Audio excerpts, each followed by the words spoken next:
मौजूद थे उस प्रोग्राम में, लेकिन सिर्फ इतना ही बदला है कि आज आप सबके माध्यम से जो एक पूरी टीम यहाँ बनारस में एडवोकेट्स की काम कर रही है, और उस टीम ने विष्णु शंकर जी को अपने साथ जोड़ा, और उसके बाद जो ज्ञान व्यापी का मुकदमा कहाँ तक पहुँचा, उसकी लीगल एक एस्पेक्ट है, टेक्निकल एस्पेक्ट है, कोर्ट में क्या बहस करनी है, कैसे बहस करनी है। हरिशंकर जैन साहब और विष्णु शंकर जैन साहब और तमाम सारे जो बनारस के एडवोकेट्स हैं, जो इस केस में एक वकील की हैसियत से ज़्यादा भावनात्मक तौर पे जुड़े हुए हैं। वो मुकदमा आप जानते हैं कि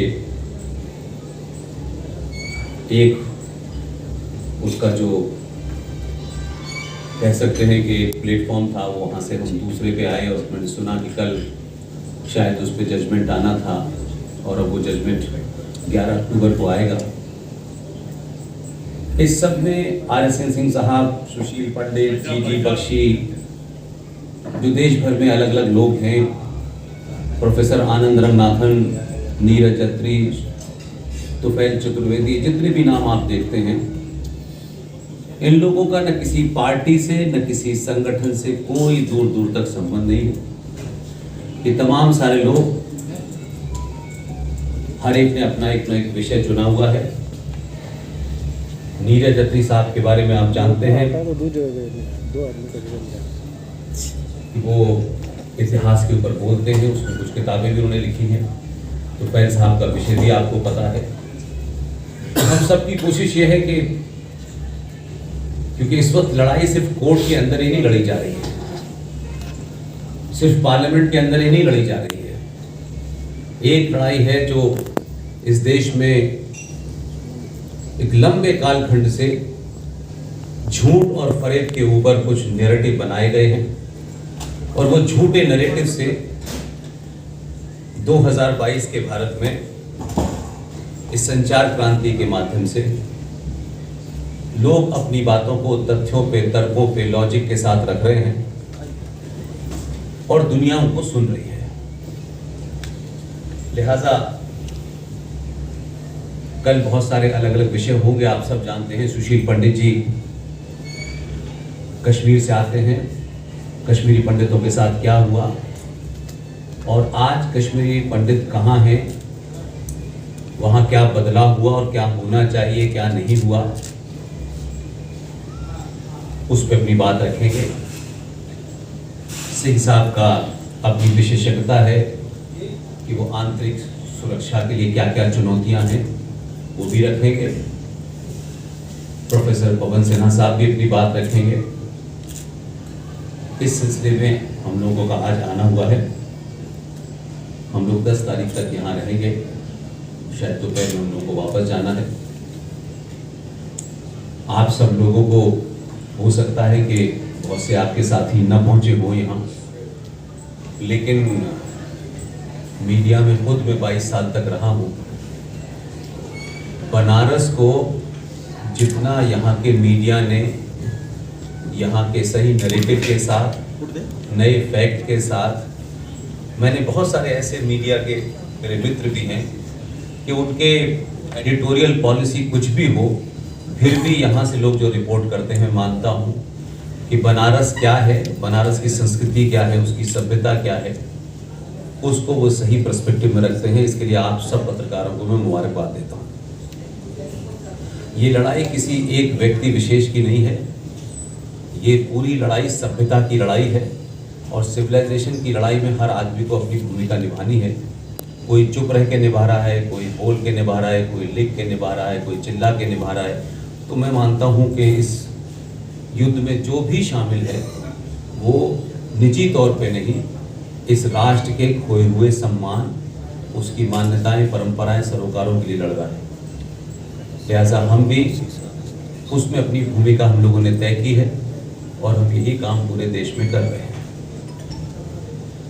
आपके मन में कोई प्रश्न हो, आपके मन में कोई संशय हो, वो आप पूछ सकते हैं। बहुत बहुत धन्यवाद। पुष्पेंद्र जी, सबसे बड़ी बात यह है कि काशी को पूरे वर्ल्ड की सबसे ओल्डेस्ट लाइफ सिटी मानी जाती है और काशी की शुरुआत भगवान शिव से हुई है। और आज मैं देखता हूँ सिस्टम में हमको ये साबित करना मुश्किल हो रहा है कि ये शिव की नगरी है और काशी विश्वनाथ मंदिर काशी का है। ये एक इतना विकट यक्ष प्रश्न है कि कानूनी पेचीदगियों के चलते हम असत्य को सत्य मान रहे हैं और सत्य को साबित करना बड़ा दुरूह हो रहा है। जैसा कि विष्णु शंकर जैन जी, हरिशंकर जैन जी अक्सर निकल के अपनी बाइट ज्ञानवापी मुद्दे पे देते हैं, तो वो सारी चीजें जो फैक्ट है, जो अकाट्य है, कुछ सिस्टम का दोष नहीं लगता है कि हमें सत्य को साबित करना एक बहुत ही यक्ष प्रश्न की तरह लगता है। मुझे लगता है इस पे हरिशंकर जैन साहब विष्णु जी देंगे, लेकिन ये किस दौर में नहीं हुआ? ये हर दौर में हुआ, कोई पहली बार नहीं होना कि आपको सच को साबित कर। वहां क्या बदलाव हुआ और क्या होना चाहिए, क्या नहीं हुआ, उस पर अपनी बात रखें। आना था और अब वो जजमेंट 11 अक्टूबर को आएगा। इस सब में RSN सिंह साहब, सुशील पंडित जी, वो मुकदमा आप जानते हैं कि एक उसका जो कह सकते हैं कि एक प्लेटफॉर्म था, वहां से हम दूसरे ट्रस्ट इंडिया फाउंडेशन और यस कल के प्रोग्राम के बारे में बताइए और इसके अलावा कौन कौन उसमें मुख्य वक्ता हैं और जो भी डिटेल है उसको आप सर अपना नाम और परिचय बोले बता दें। मैं CA Satish Jain, past president Rotary Club of Varanasi North. Satish ji, क्यों प्रेस कॉन्फ्रेंस की गई है? ट्रस्ट इंडिया फाउंडेशन और Rotary Club of Varanasi North कल शाम को 4 बजे रुद्राक्ष कन्वेंशन हॉल सिगरा में भारत राष्ट्र के सामने चुनौतियां और समाधान विषय पर एक संगोष्ठी का आयोजन कर रहा है।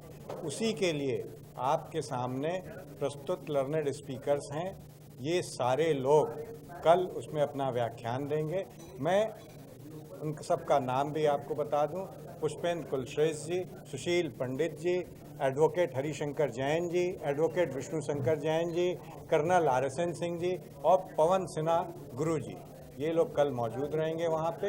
और ये प्रोग्राम भारत राष्ट्र के सामने चुनौती और समाधान विषय पे, जो विषय आज यहाँ रखे गए हैं, इससे संबंधित विषय पे किया जा रहा है। Thank you.